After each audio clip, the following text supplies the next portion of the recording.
Can you take a pill that will kill your soul? In the novel The Giver, people take a government-mandated pill to kill their emotions and desires. The pill also makes them colorblind and interferes with their memory. In the classic sci-fi novel Brave New World, authorities keep the population enslaved through a happiness-inducing pill called Soma. Published in 1886, Dr. Jekyll and Mr. Hyde tells the tale of a chemical serum that transforms the mild-mannered Dr. Jekyll into a murderous villain with no conscience and a thirst for blood.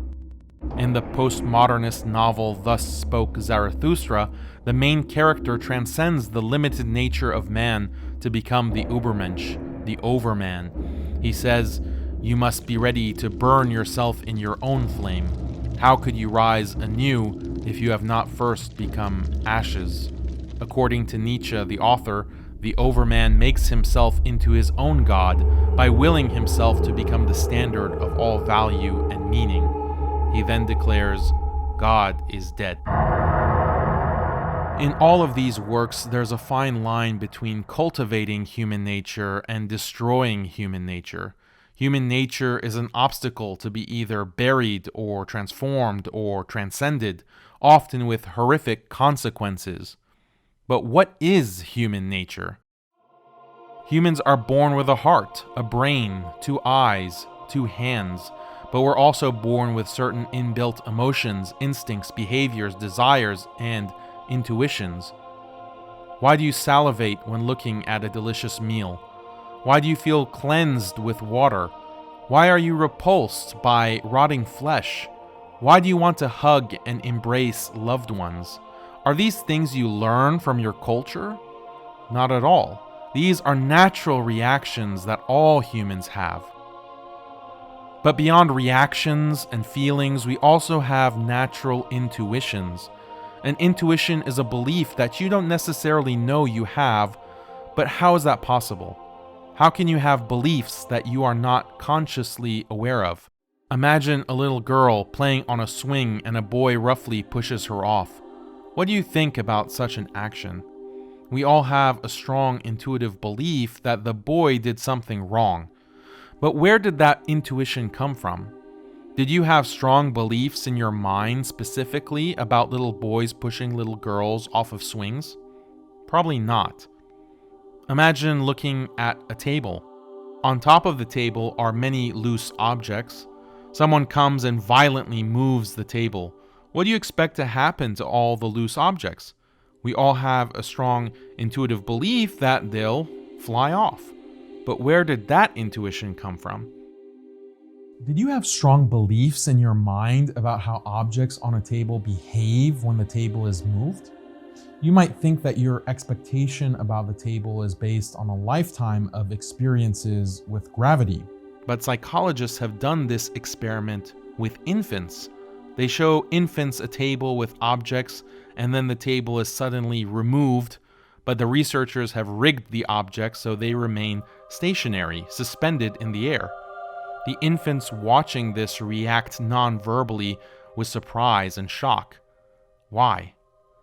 In another experiment, they show young children a boy stealing an apple.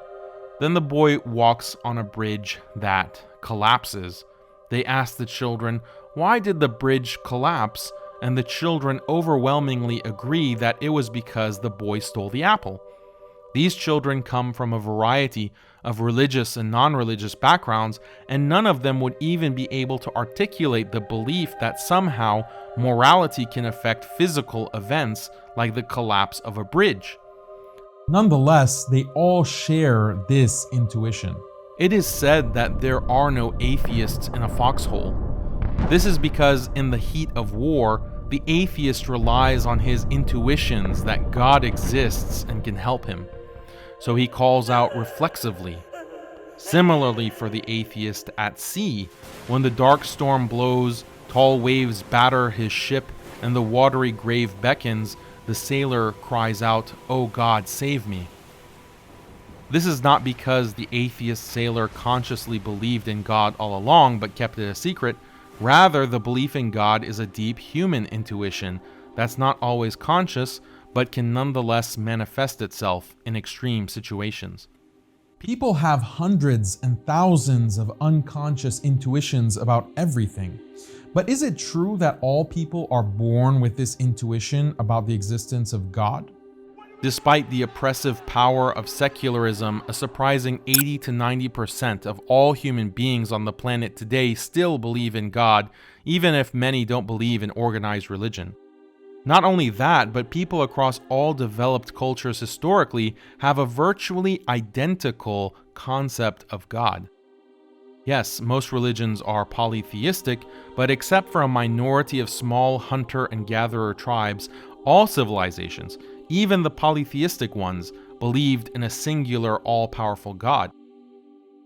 Beyond the so-called Abrahamic faiths, even religions like Hinduism, Taoism, Confucianism, ancient Greco-Roman religion, despite all their differences, nonetheless share this universal notion of one supreme being who's created and maintained the universe. Justin Barrett, American psychologist, lists the primary characteristics of this universal notion of God.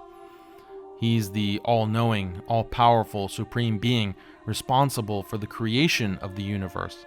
He has a mind, has a will, is immortal. He controls the past, present, and future. He created the universe for a purpose and has set a moral order.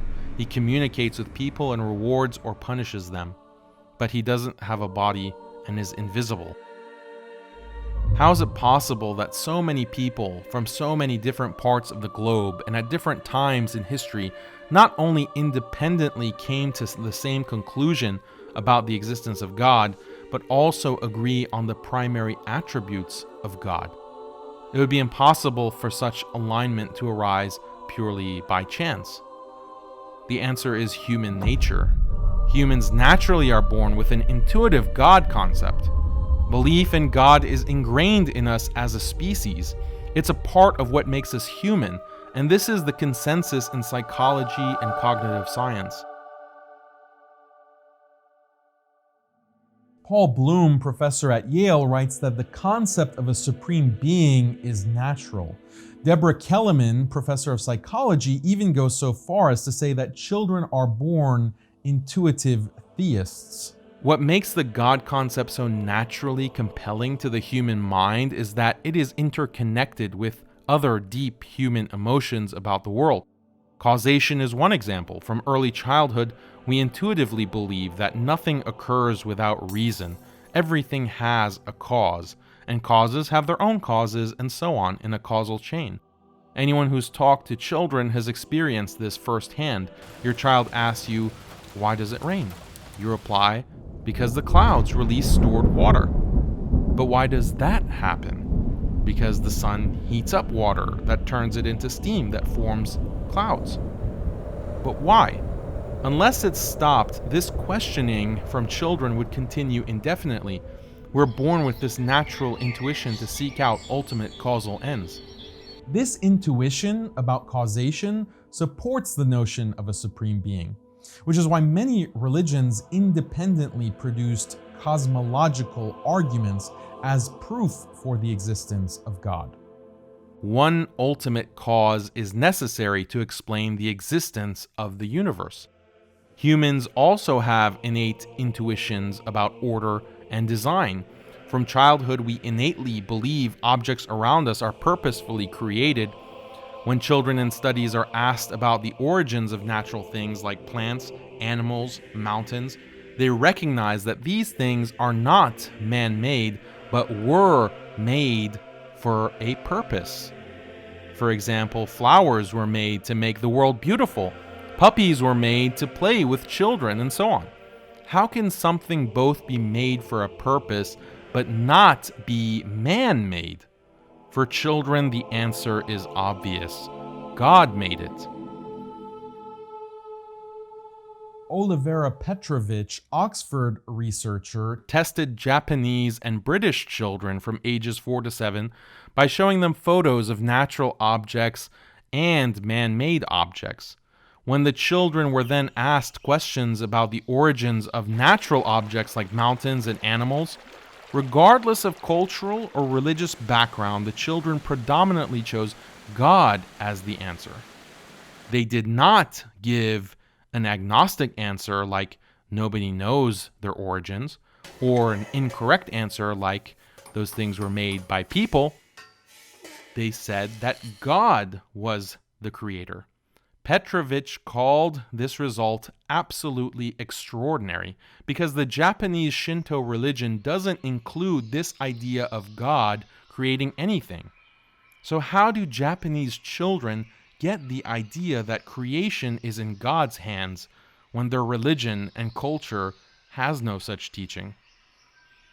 The researchers also asked the children to describe God. We might expect that the children would give different descriptions of God based on their religious upbringing, but surprisingly, that wasn't the case. Children predominantly conceive of God as a person without a body, similar to notions of gas and air. Petrovich claims that children get the idea of God as man through their religious education, but no child naturally thinks of the creator of the world as a person with a body. It would be an astonishing vindication of Hinduism if children in Mexico raised by non-Hindu parents thought of God as a blue-skinned deity with an elephant head. It would be an astonishing vindication of Christianity if children in China raised by non-Christian parents thought of God as a Trinitarian deity. What children do think, regardless of cultural and religious background, is that the universe was created purposefully by one God without partners, one God who is ever-living, all-powerful, all-knowing, but does not have a bodily form. Where does this intuition come from? Atheists claim that belief in God is ridiculous. Famous atheists like Richard Dawkins claim that believing in God is like believing in a flying spaghetti monster. Dawkins explains that if religious people want to know why atheists don't believe in God, they should just reflect on why they themselves don't believe in something as silly as the flying spaghetti monster or Zeus. But these atheists have simply committed the straw man fallacy. No one naturally believes or is even inclined to believe in the flying spaghetti monster or Zeus, a bearded man living on Mount Olympus. But as study after study proves, people do have a strong natural tendency to believe in God. Why aren't atheists able to acknowledge this established fact? Why do they have to resort to straw man? Are they scared? Atheists might be dismissive and say, so what if we have natural intuitions about God? Such intuitions are merely the byproducts of evolution and therefore have no basis in reality. But the atheists making this argument should quickly realize their mistake. According to them, all our intuitions must be the products of evolution. So applying their same logic, none of our intuitions have a basis in reality. But to put it very bluntly, that's insane. Because in addition to intuitions about God, we're born with intuitions about logic, math, counting, ethics, and even intuitions about the nature of space and time. So according to atheists, all of these intuitions are just a product of blind evolution, which would mean none of them have a basis in reality, which would mean none of them can be trusted, which would mean the human mind itself can't be trusted. The atheist might respond to this by saying that, unlike intuitions about God, those other intuitions, like logical, empirical, and ethical intuitions, are established on solid, rational grounds. Well, let's just test that. A basic ethical intuition that all humans share is harming others for no reason is wrong. Atheists endorse this belief, but why? Imagine someone who questions this. Imagine someone who says, there is no scientific or rational evidence proving that harming others is wrong. Only brainwashed nuts would believe that harming others is wrong. Such myths are nothing more than the byproducts of evolution. Or imagine someone else denying logical intuitions like the law of non-contradiction. which is the logical principle that no two contradictory statements can be simultaneously true. Imagine someone saying, there is no empirical basis to this so-called law of non-contradiction. Can you see the law of non-contradiction with a microscope? Can you detect it in a laboratory? Such a law can only be accepted on blind faith. What could the atheist say to such skeptics? What empirical facts would prove that harming others is wrong, or that the law of non-contradiction is true? All the atheist could say is that these fundamental beliefs just are, or we have to accept them axiomatically, or the beliefs are valid because they agree with our intuitions, or these are things we all just know. But all of these things could also be said about the natural intuitiveness of God. So by trashing intuitions about God, the atheist also has to trash intuitions about everything else, including logical, empirical, and ethical intuitions, which are at the foundation of science, math, and secular ethics. Atheism thus becomes a self-defeating proposition. Can you be a good person without believing in God? Atheists often claim that their atheism is not a set of beliefs. Rather, atheism is a mode of thinking, namely scientific and analytic thinking. The analytic mind realizes that there is no scientific evidence for God, therefore belief in God is irrational. Atheists say that such reasoning about God has nothing to do with morality. In reality, however, this analytic thinking promoted by atheism has everything to do with morality. To understand this, we need to define two contrasting modes of thought. Analytic thinking versus intuitive thinking. Our default mode of cognition is intuitive. Intuitive thinking is automatic, and it's driven by deep psychological mechanisms we are born with. When a person feels that he should help his ill mother, that's an intuitive mode of thinking. When a sailor lost at sea calls to God to save him, that's also intuitive thinking, grounded in the universal intuition that God exists. Analytic thinking, in contrast, is not automatic or easy. Analytic thinking requires concentration. It's used to solve complex problems and analyze situations. Analytic thinking is used not only in science and academia, but it's also the mode of thought used for criticism and argumentation. Numerous studies show that when you disrupt people's concentration with loud noises, time constraints, or other distractions, they fall back to intuitive thinking. This is why there are no atheists in a foxhole. When distracted by the horrors of war and the imminence of death, analytic thinking shuts off, and the intuitive mind takes over. Normally, our thinking is a blend of both intuitive and analytic modes, but sometimes the two modes can conflict. In those conflicts, analytic thought can be used to gut intuitions. This is what we see with atheism.